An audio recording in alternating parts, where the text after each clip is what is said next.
Hi friends, কেমন আছো তোমরা সবাই? সবাই নিশ্চয়ই ভালো আছো। ঠান্ডা তো বেশ ভালোই পড়ছে, কোথাও কোথাও একটু বেশি, কোথাও কোথাও একটু কম। আমাদের এদিকে একটু কমই আছে, খুব একটা বেশি পড়েনি। তো আমি চলে এলাম ছেলের বার্থডের ব্লগটা তোমাদের সাথে শেয়ার করতে।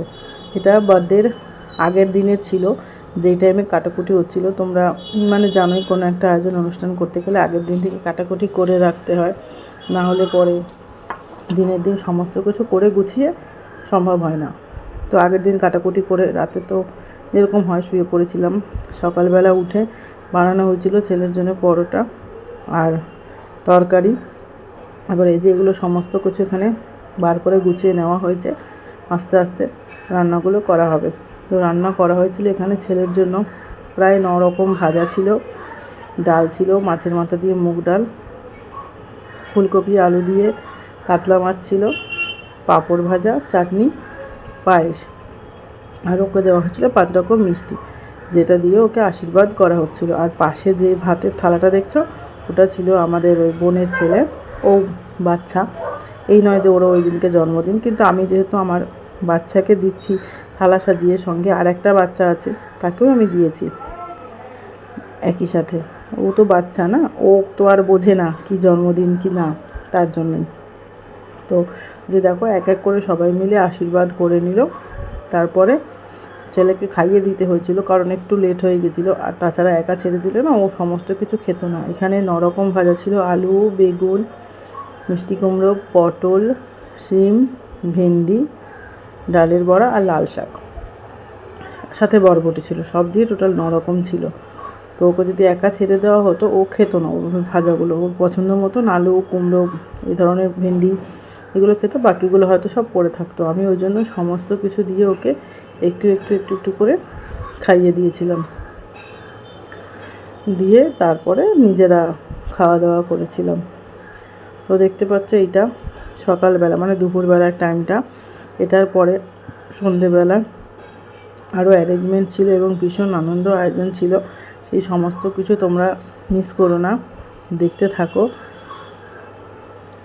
সবই দেখতে পাবে এক এক করে। আর চামচটা না আনা হয়েছিল না আগে, পায়েস খাওয়াতে গিয়ে মনে পড়লো যে চামচ তো আনা হয়নি, তাই জন্য উঠে গিয়ে একটা চামচ, পেতলের চামচ, আমার ছেলের অন্নপ্রাশনের পায়েস খাওয়ানোর চামচ, সেই চামচটা বার করে নিলাম, নিয়ে ওকে একটু খাইয়ে দিলাম। আসলে ওর প্রচণ্ড খিদেও পেয়েছিল, আর মিষ্টি পায়েস এইসব খেয়েই পেট ভরে যাচ্ছিলো। লাস্টে ভাতটা ঠিক মতন খাইও নি, কিন্তু যাই হোক, জন্মদিনের দিন তো একটা আশীর্বাদ পর্ব হয়েই থাকে সকলের বাড়িতে। আর আমার ঘরের দেয়াল তোমরা এর আগেও দেখেছো, জানি না কতটা ফলো করেছো।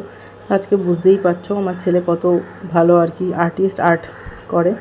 সারা দেয়ালে এঁকে টেকে ভর্তি করে রেখেছে।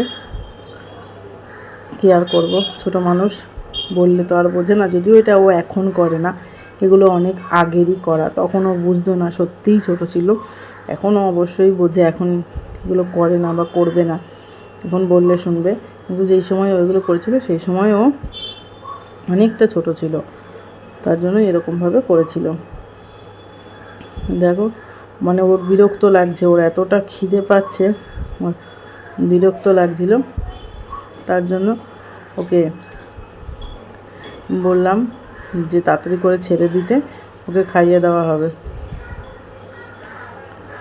ও যে জামা প্যান্টটা পরেছে, এই জামা প্যান্টটা ওর পুজোর পাওয়া, একটা গিফট পাওয়া জামা প্যান্ট। এটা নতুনই ছিল, তাই জন্য এটা পরিয়েছিলাম।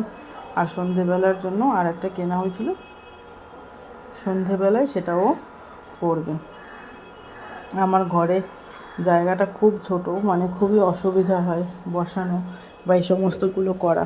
তার জন্য এরকমভাবে দরজার সামনেটাই, যেখানে একটু জায়গা ছিল, সেখানেই এভাবে ওকে বসানো হয়েছিল এবং খাইয়ে দেওয়া হয়েছিল। অ্যাকচুয়ালি সববারই ভাবি যে করব না অনুষ্ঠান, আর প্রচুর খাটনি হয়, যেহেতু সমস্তটা নিজেদেরকেই অ্যারেঞ্জ করে নিজেদেরকেই করতে হয়, আর এফর্ট আমাকেই বেশি দিতে হয়, তার জন্য প্রচুর কষ্ট হয়। সেই জন্য সববারই ভাবি করব না। কিন্তু কী বলো তো, ছেলেটা চাই ওর একটু বন্ধুবান্ধবরা আসুক, সবাই মিলে একসাথে আনন্দ করুক, একটু খেলুক, মজা করুক। তো সেই কারণে ওর আনন্দের কথা ভেবে, ওর মুখের দিকে তাকিয়ে নিজের শত কষ্ট সত্ত্বেও প্রত্যেকবারই অনুষ্ঠানটা করে ফেলি আর কি, মেনে নিই ওর আবদারটা।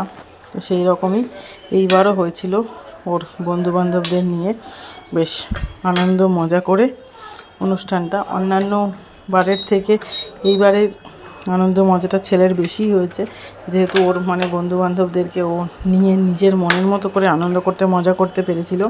তো কী সেই নিজের মনের মতো করে আনন্দ করা মজা করা কী জিনিস আমি বলতে চাইছি, সেটা দেখার জন্য তোমরা ভিডিওগুলো দেখতে থাকো, অবশ্যই দেখতে পাবে। আমি সবই তোমাদের সাথে শেয়ার করব, কারণ তোমরা আমার ফ্যামিলি। আমি হয়তো তোমাদেরকে আমার এই ফ্যামিলির মতন ইনভাইট করতে পারিনি বা পারি না, কারণ আমি তো জানি না তোমরা কে কোথা থেকে দেখছো আমার ভিডিওগুলো, তার কারণে। কিন্তু তোমাদের সাথে আমি আমার সমস্ত কিছু শেয়ার করি। তো তোমরা কে কোথা থেকে আমার ভিডিওগুলো দেখছো, আমার ভিডিওগুলো কেমন লাগে, আরও কিভাবে ভিডিও করলে ভালো হয়, সেইগুলো তোমরা আমাকে কমেন্টে জানিয়ে দিও প্লিজ। তারপর এই যে দেখো, এক এক করে দেখলো তো সবাই করলো, ওর বাবা করলো, আমি করলাম, ওর দিদুন করলো, তারপর ওর ঠাম্মা করলো, আমার ঠাম্মা মানে ওর বড় মা করলো, তারপরে যেটা ওর মাসি মিকি ও করছে। এরপরেই ওকে খাইয়ে দেওয়া হবে। যখন খাওয়াচ্ছিলাম তখন আর ভিডিওটা করিনি, কারণ ওর এতটাই খিদে পেয়েছিল, তখন তাড়াহুড়ো করে ওকে খাইয়েই দিলাম। তারপরে আবার আসবো ভিডিওর নেক্সট পার্ট নিয়ে। তো তোমরা এক এক করে দেখতে থাকো ভিডিওগুলো, তাহলেই বুঝতে পারবে যে কীরকম কী হলো, কীভাবে কী অ্যারেঞ্জমেন্ট আর কীভাবে কী আয়োজনটা হলো। দেখো, ঠিক আছে? নেক্সট পার্টের জন্য ওয়েট করো, এক্ষুনি নিয়ে চলে আসবো।